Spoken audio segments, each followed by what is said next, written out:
In the heart of the Mediterranean, there exists a special world where bears and eagles live free among the vestiges of a distant past.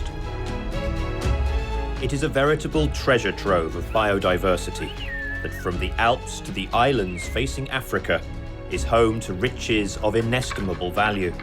Thousands of species of plants and animals, including the continent's fiercest predators.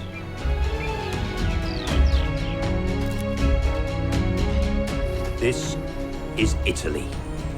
Here, among the art and the history, a wild heart beats.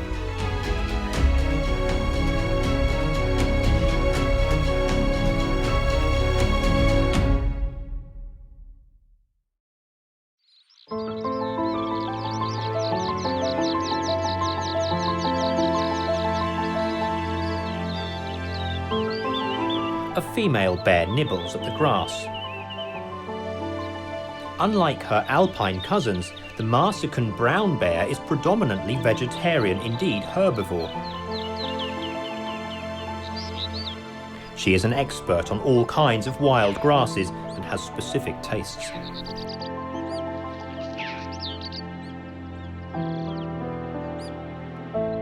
She is one of the last 12 fertile females of this small, threatened population, the only ones capable of having cubs.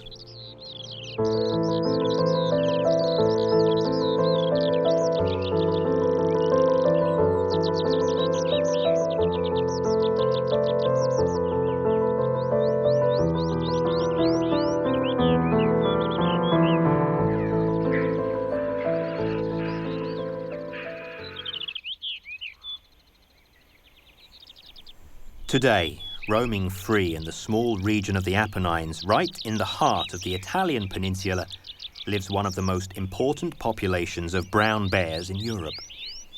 But no one can say how much longer they will survive.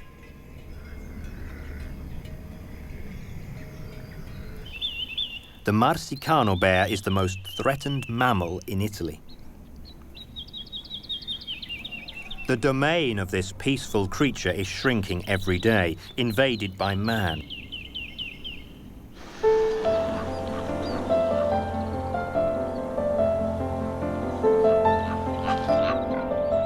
The primary area for bears is the national park of Abruzzo, Lazio and Molise, but they also move out into the nearby parks of Maiella, Velino Sirente and Monti Simbruini, as well as the state forests, which serve as green corridors joining the protected areas.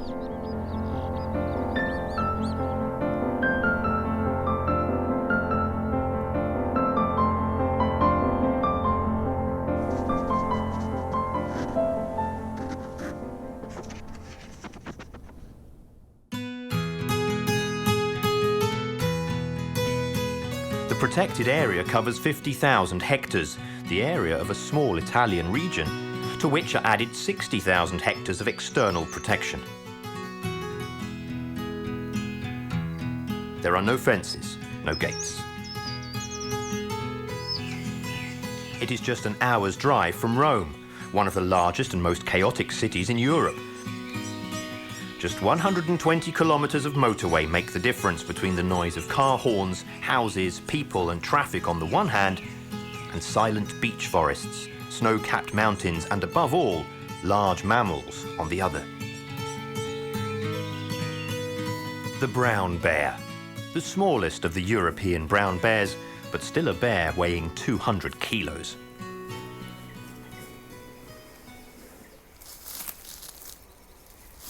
These large animals have survived not only because their environment is still harsh and difficult to access, but mainly because they are cunning, elusive, and often nocturnal.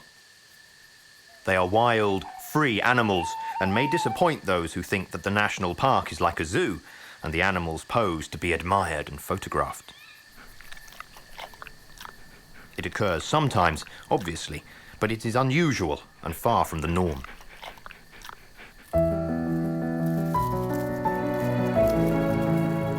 In the wild, bears eat just about anything, but they have a clear preference for fruit and grass.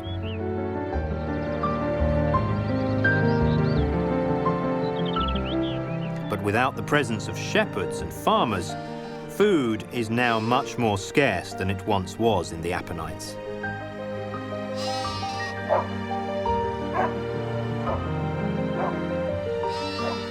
Most of this region has been inhabited for thousands of years, but the balance that regulates the life of man and animal has never been so disrupted until now.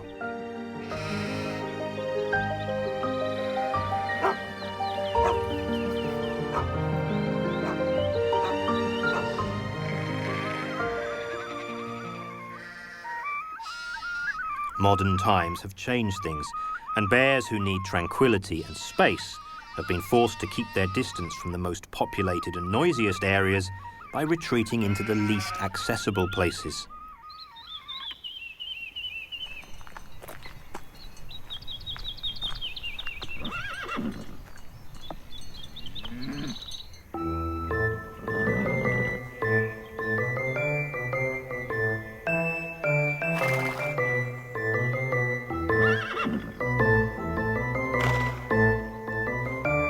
They move about mostly by night and try to stay clear of houses.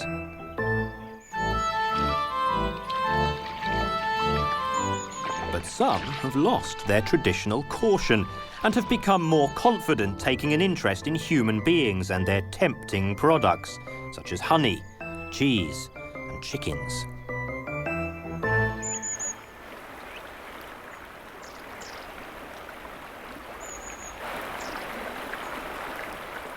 It is necessary to stop bears from coming close to beehives, chicken coops, barns and pens. They risk winding up under a car or stumbling into a trap or even being shot.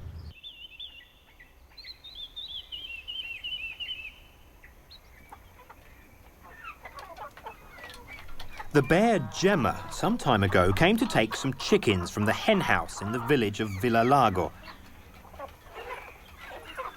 And all went well.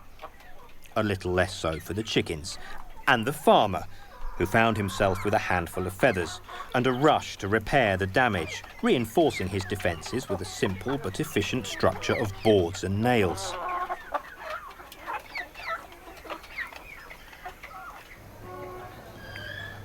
Tonight the bear wants to try again, but the men of the Forest Corps are ready to foil any incursion by the chicken thief.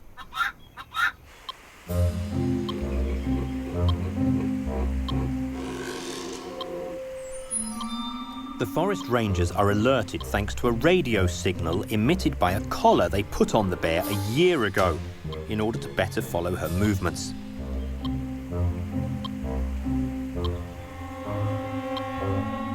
The bear is approaching. The dogs pick up her scent.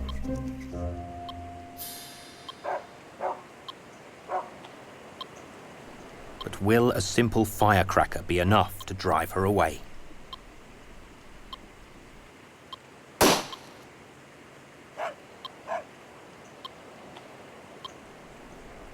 This time all went well for the chickens, the men, and, in the end, for the bear as well, who needs to learn to keep her distance from human habitations.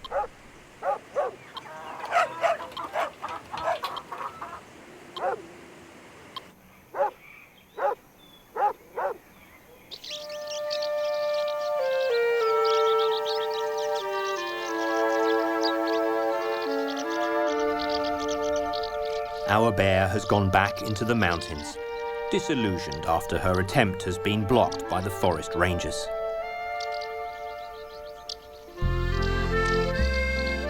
Shy is proud. Ma, she is shy too. Her visit has only been postponed. Sooner or later she will return in search of something to eat.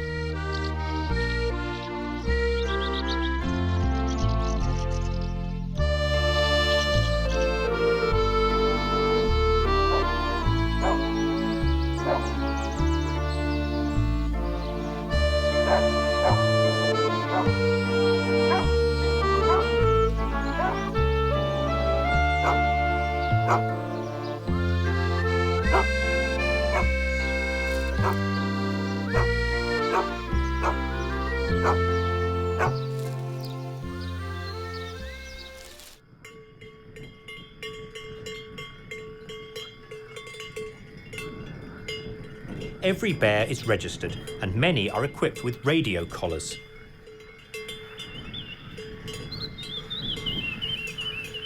We know not only the age and sex of each Marsican bear, but also its family tree, thanks to DNA samples obtained from excrement or hairs collected by the park's researchers.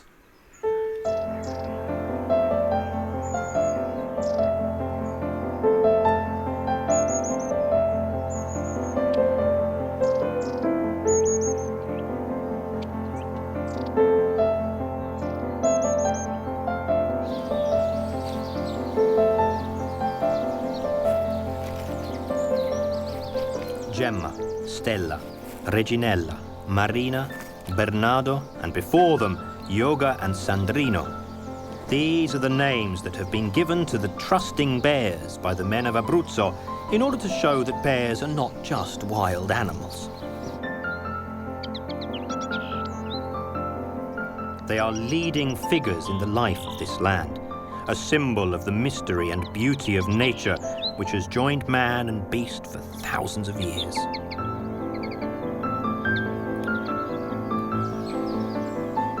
And yet, between 1971 and 2012, more than 100 bears were killed within the boundaries of the Marsican Mountains. A severe blow to the hopes for the survival of the species.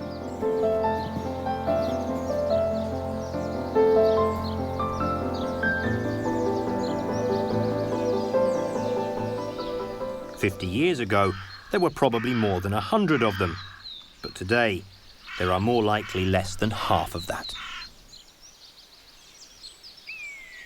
These deaths were caused not only by poachers, but also by mistakes made by hunters during wild boar hunts, and by poisons and traps set for feral dogs, wild boar, foxes and wolves.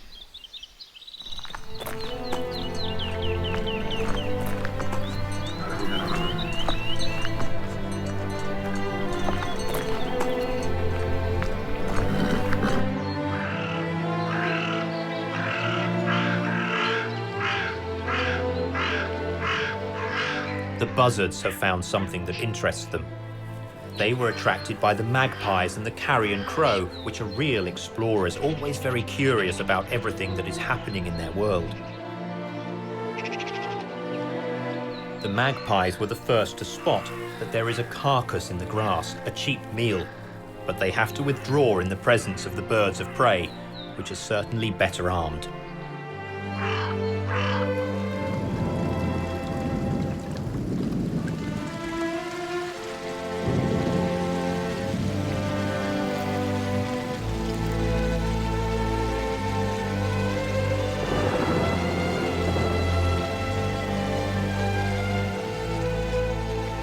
Three bears died poisoned at the same time.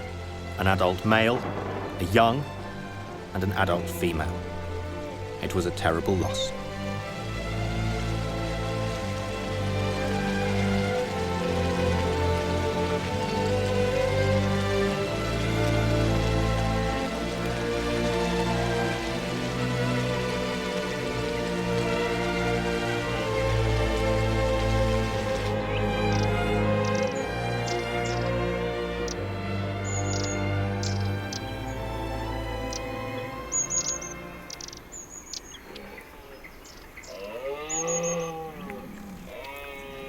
Gradually, autumn comes to the mountains of Abruzzo.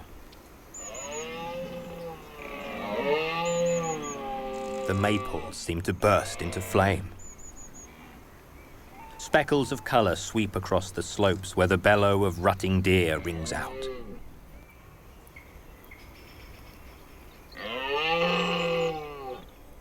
The migratory birds have already departed.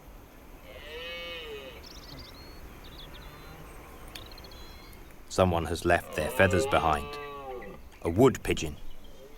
Who knows? Maybe it was a fox. One life is ended to allow for another. C'est la vie.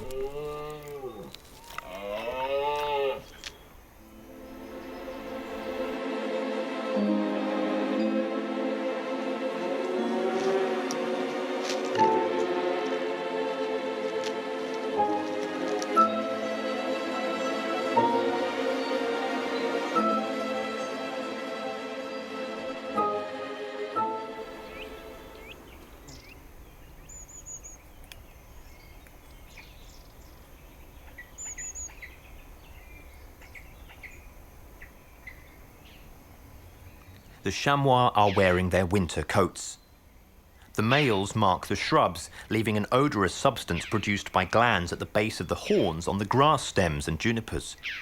They raise the mane of hair on their backs to make themselves look more imposing. They compete, but they do not use their horns. They don't even touch them.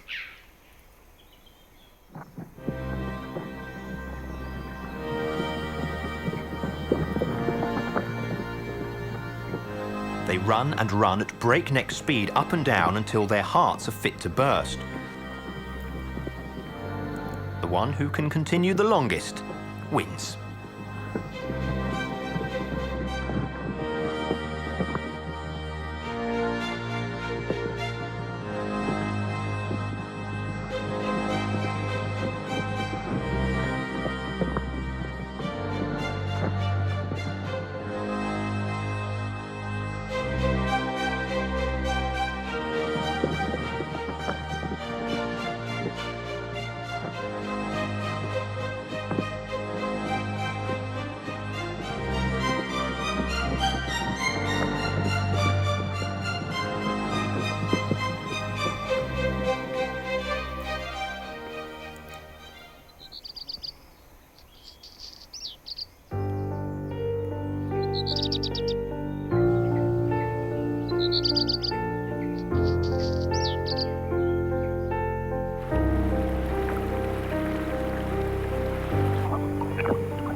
Three bears in a row on the slope, a rare sight.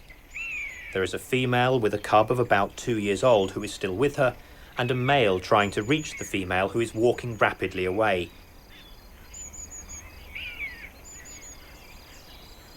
He'd like to mate with her. For the moment, she's not in the least interested, but sooner or later, it will happen.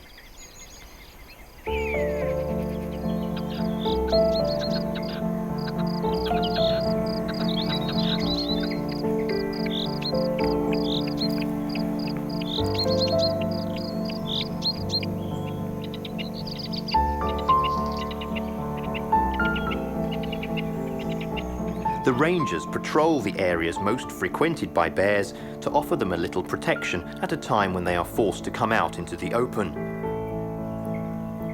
They have to accumulate fat before the winter season that is now rapidly approaching and will force them to undergo long periods of fasting.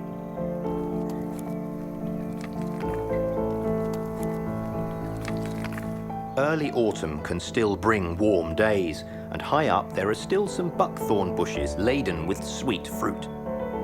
For the bears, it is another chance to fill their stomachs before hibernation.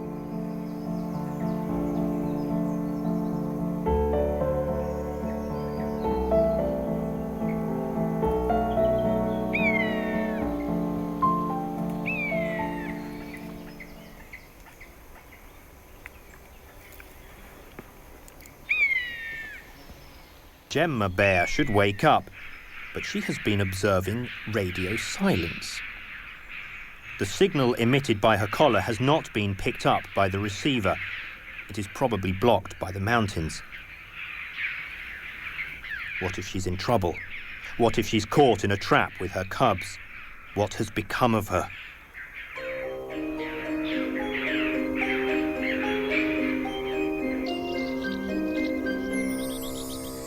The area is scoured methodically, inch by inch, flying over the valley of Sagittarius and the mountains surrounding it. It is a rocky, inaccessible area, home to many rare animals.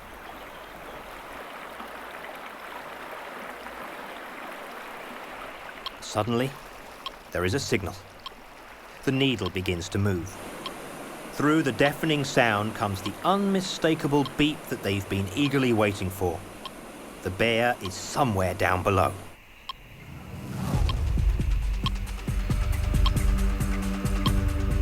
The signal comes from a peaceful valley hidden from prying eyes.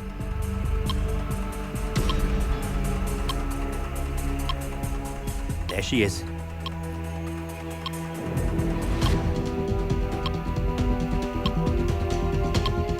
With a cub. No, two.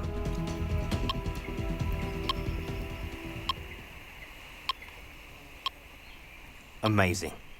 A truly exceptional mother. She's thin, careful. She doesn't let them out of her sight for a moment.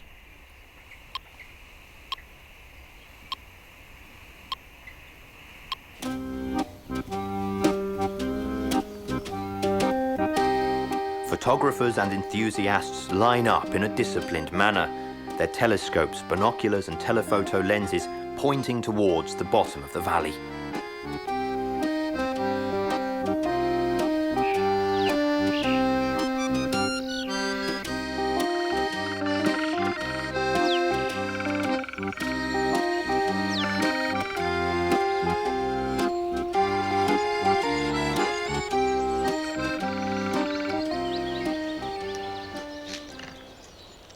They are intelligent animals and seem to have understood that the danger will not come from those who wait.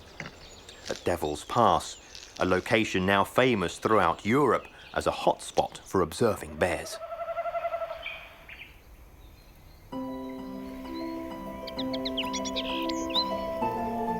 Now winter is approaching. The larches grow yellower by the day, while the chamois descend to lower levels. Soon the bears will go into hibernation in their dens, and for a while, men will forget about them.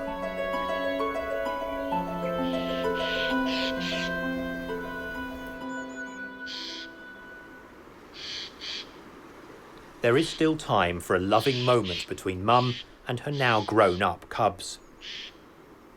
They try to suck some milk. The bear sits patiently, but only for a moment. The three go down into the clearing.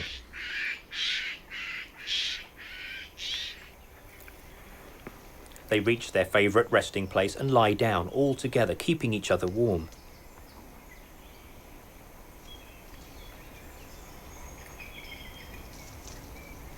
It is almost evening. A slight fog has risen, and every now and then it rains.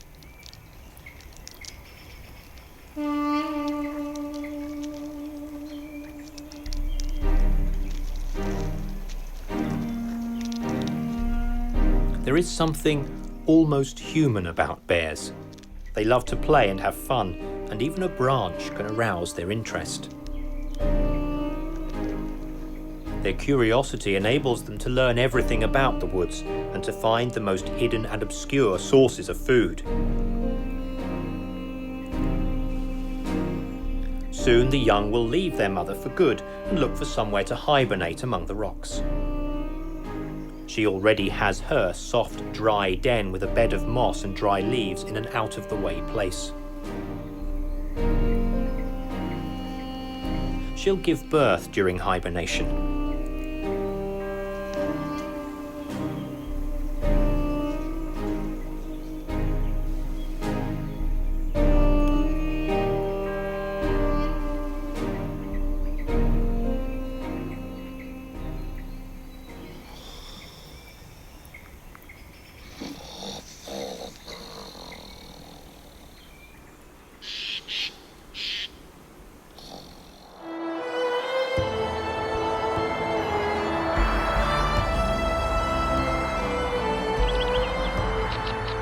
It is March, and a snowstorm has suddenly engulfed the mountains of Abruzzo, taking everyone by surprise.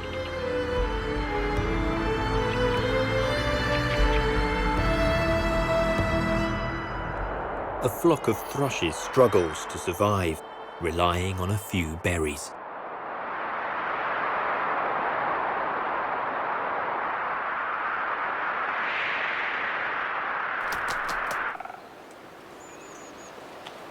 a fox goes in search of something to sink its teeth into. These animals are rarely in trouble. They always know how to survive.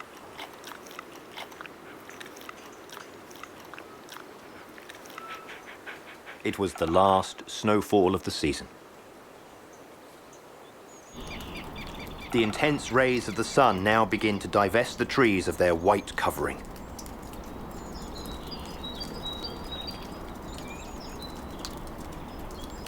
A goshawk has discovered something interesting. Usually this raptor is a proud bird hunter, but this time it is the carcass of a dead animal that has aroused its interest. There is still something to be nibbled at. A bear has taken advantage of the fine weather to take an exploratory walk and has left tracks in the fresh snow. It is in the heart of the Adamello chain, a mountain range just a short distance from Trento, where the front line of the Great War between Austria and Italy lay.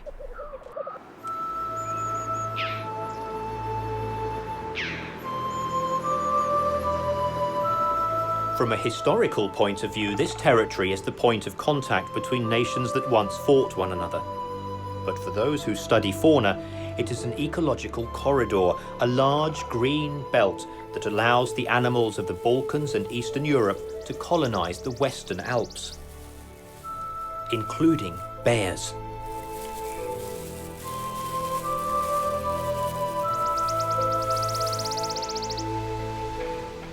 These specimens are the avant-garde of the richest bear population in Europe, those of the Balkans and Carpathian Mountains, the great homeland of all European bears, where thousands still live in complete freedom.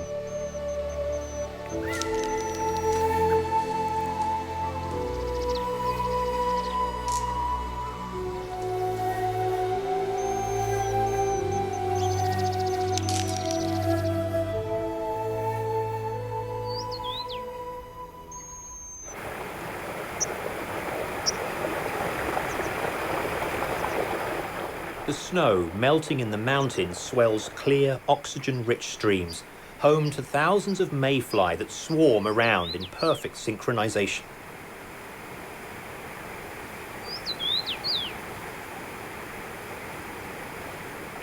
They are prey for large graylings and trout, and are also proof of how pristine this region remains.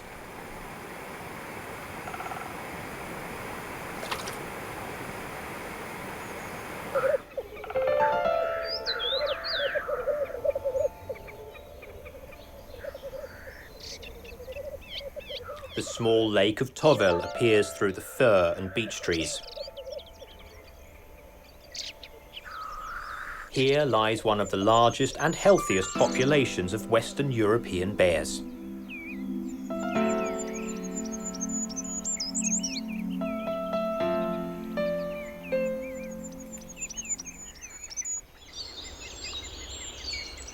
Two bear cubs take advantage of the mild early spring weather to explore their forest. They have just emerged from their den, are hungry and are looking for something to eat. They are now old enough to look after themselves. They could come across their mother, in whose territory they continue to live. She may even ignore them, but would not chase them away. They are her cubs, rather grown up now, but still her cubs.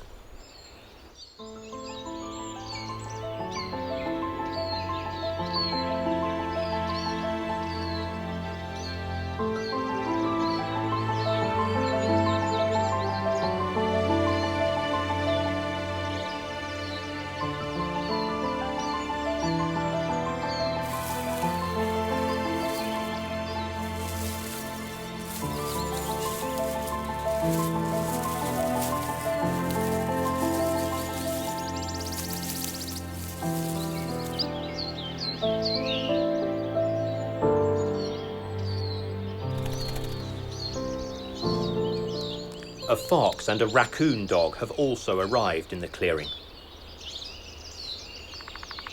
The latter is a funny animal that doesn't look at all like a relative of the wolf and therefore of the fox, as it is a strange hybrid between a raccoon and a wolverine. The raccoon dog is a carnivore. It hunts small prey and eats carrion, but it is not a danger to bear cubs. On the other hand, cubs are afraid of large male bears.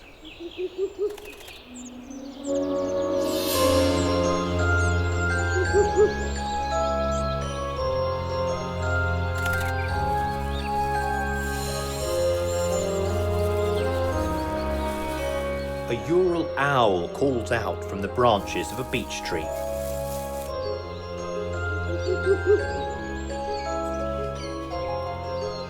It is one of the greatest nocturnal predators, a true lord of the forest.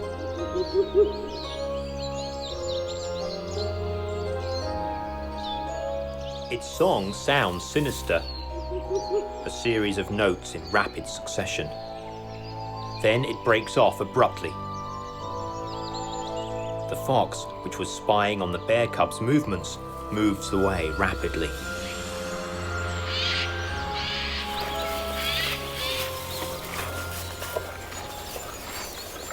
Scarface has arrived. He is an old male bear with a muzzle marked by a deep scar, a souvenir from a clash with another male. He is the cub's main enemy. He wants desperately to mate with the female bear, but can't until she stopped looking after her cubs. Eliminating them would speed things up for him.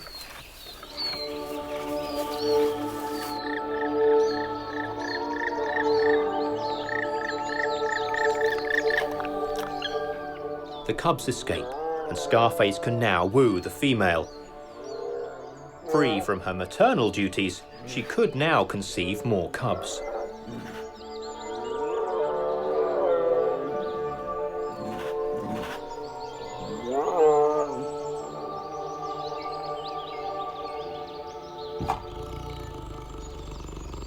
If the bear is the king of mammals, the capercaillie is the emperor of birds.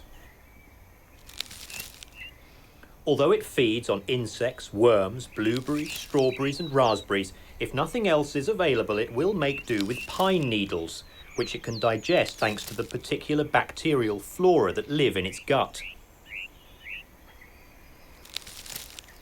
They have discovered that hazel twigs are good, perhaps not as tough as pine needles. These large birds are disappearing from the Alps because their territory is increasingly being invaded by men. Perhaps they won't be able to adapt to the changes in the environment as well as Europe's largest carnivore.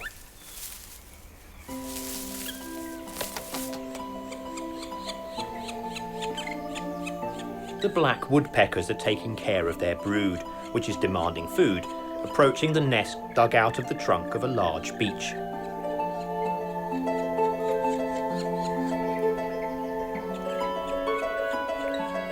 They are the largest of the European woodpeckers, and their abandoned nests are used by night predators, the Tengmalm owl in particular. The black woodpecker, the Tengmalm owl and the capercaillie are demanding species that disappear when the wood is exploited and the environment affected. Fortunately, men have realised that the wealth of the forest consists not only of its timber, but also of the great variety of organisms that live in the shade of the trees.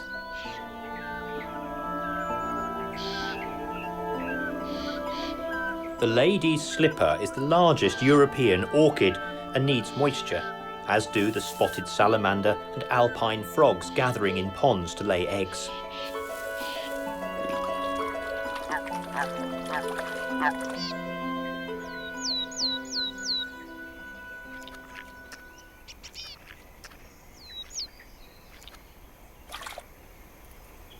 A ring ouzel takes a bath in a small puddle.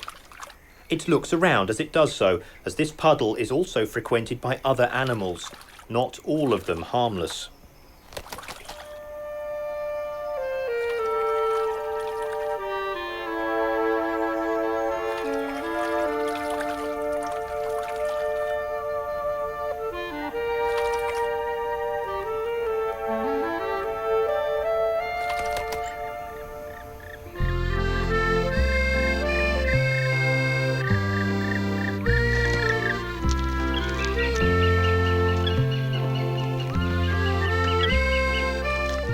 It is cold 8 months of the year here, and there is little to eat.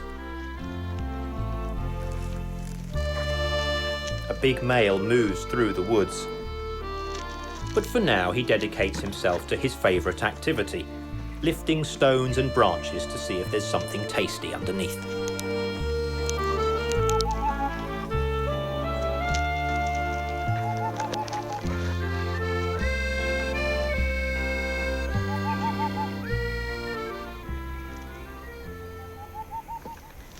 Is storing food, because winter, snow, cold and food shortages are not far away.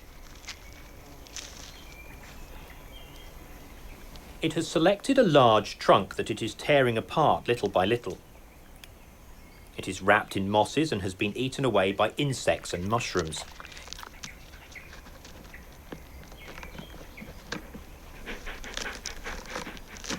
It is these insects that are the great carnivore's target.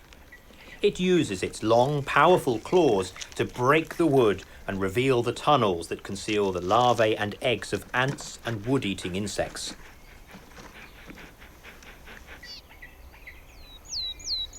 A wood inhabited by bears can be recognized by tree trunks devastated by claws and teeth.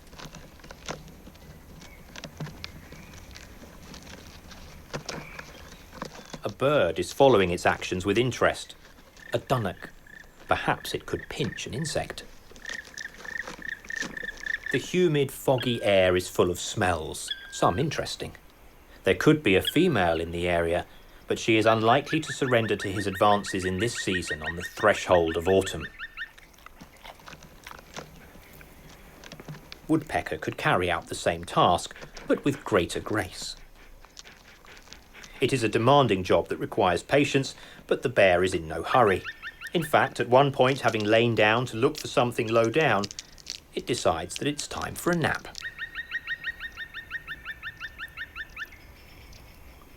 It continues to keep its paw in almost affectionate contact with the large trunk.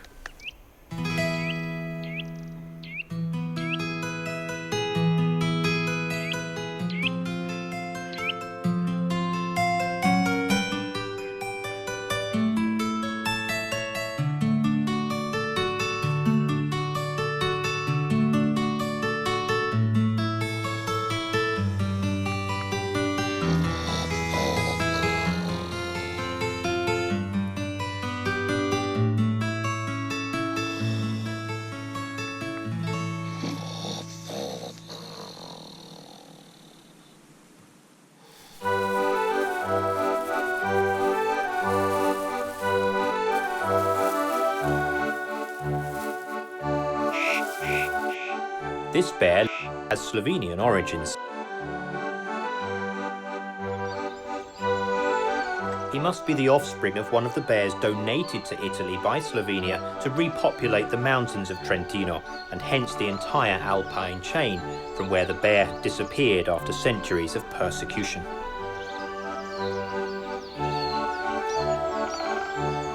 It survived only in Italy, in this area of the Adamello Brenta Massif in Trentino.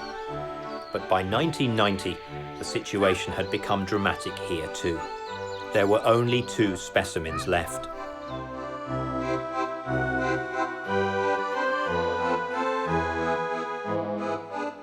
One, an old female with a limp and perhaps sterile, weighing about 40 kilos, who was coming to the end of her long life. Then there was a large male, weighing 150 kilos, who was blind in one eye.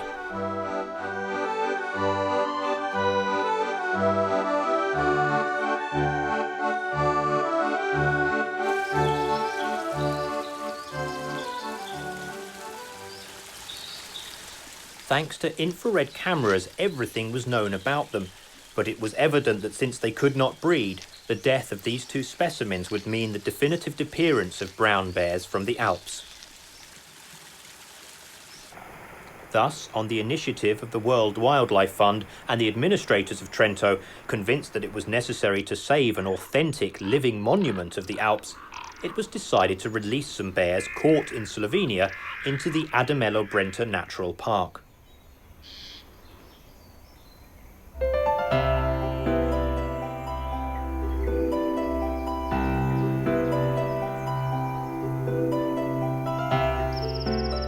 The Slovenian landscape is made up of a mosaic of vast, unspoilt natural environments where woods alternate with grasslands full of lakes with calm and richly populated waters.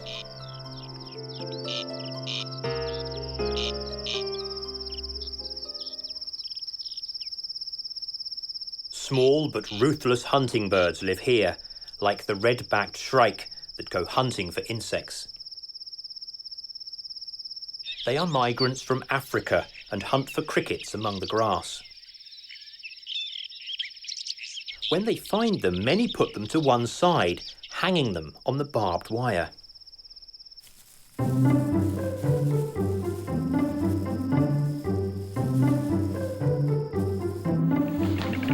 Other birds have made their home in Slovenia, settling on the rooftops. White storks. These large migrants arrive every year from Africa after flying over the Bosphorus, an obligatory point of passage for birds that come and go between Africa and Eastern Europe.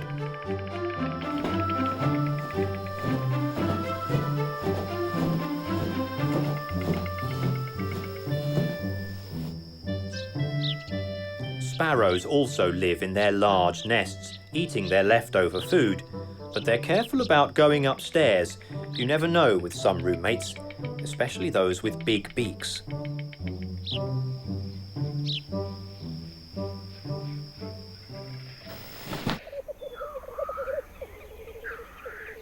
Each of the 1,000 bears that live in the wild forests of Slovenia is a small economic asset. In this small Balkan nation, bears attract tourists from around the world who come here to photograph the creatures, but also to hunt them.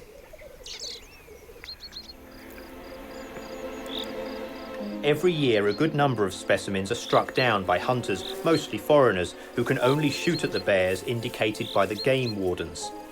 In this great reserve in Slovenia, 50 kilometres from the border with Italy, where fir trees, pines and beeches form dense woods, humid and full of shrubs and mosses, the ideal habitat for large animals.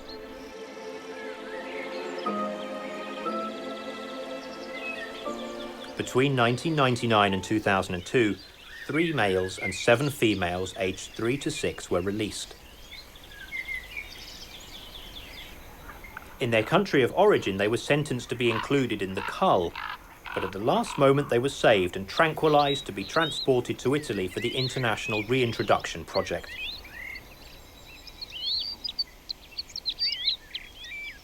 The bears soon began to reproduce. Many litters of cubs were born, and the population today numbers over 70 specimens. The 2 veteran bears, the only truly indigenous to the area, are probably dead. But the new Slovenian bears are once more the stars of this magnificent natural environment that extends into the wooded valleys of the Adamello mountains.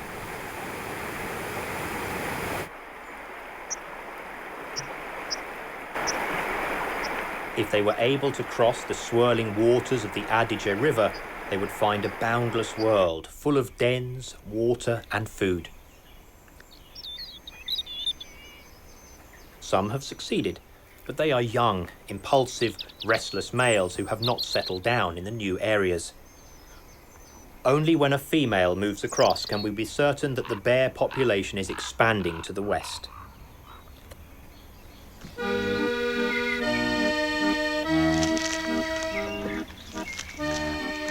The bear, while being classified as a carnivore, eats a bit of everything: fruit, berries and grass, and if it has the chance, even the flesh of dead animals. And if they are not dead, it will soon take care of that. It can bring down a calf, a donkey, a goat or a sheep with a well-aimed paw. And it loves apples. Not a good thing in an area internationally famous for its apples. It goes crazy for any kind of honey, but the kind produced in the woods and mountain meadows is really good. This is definitely a good area. Which is not so good for people, many of whom would prefer to do without bears in these mountains, where even the memory of Europe's largest carnivore had been lost.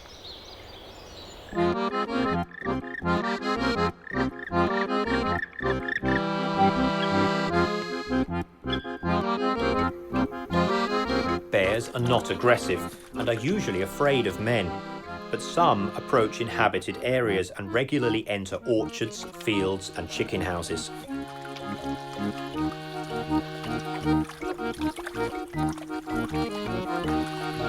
They are then classified as problem bears, are given a number and a name, and end up on the blacklist.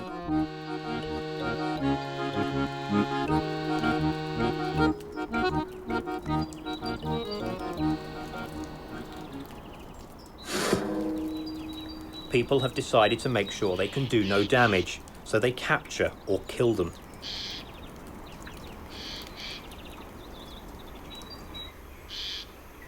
The bear Danidza died accidentally during an attempted capture. Bear KJ2 was shot down. Other specimens end up shut in wildlife areas. They are like the cartoon Yogi Bear, but too real to be left roaming free.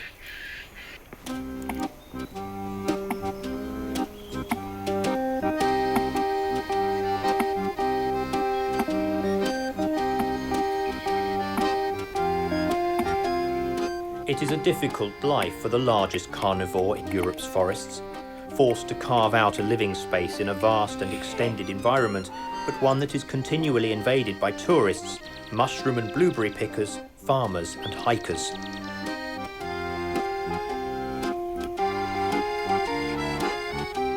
In these mountains, wild animals have coexisted with humans since ancient times. The shepherds could have probably done without their company, but today wolves, bears, deer, chamois and eagles have become a source of pride in this area of Italy.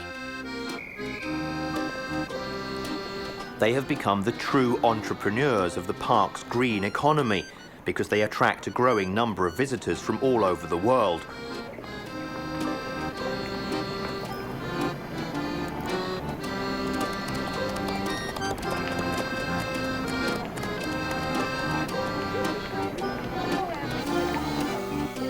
This is an area of wilderness still inhabited by free animals who every day and every night struggle to survive in accordance with the laws of nature, laws far more ancient than those written by men.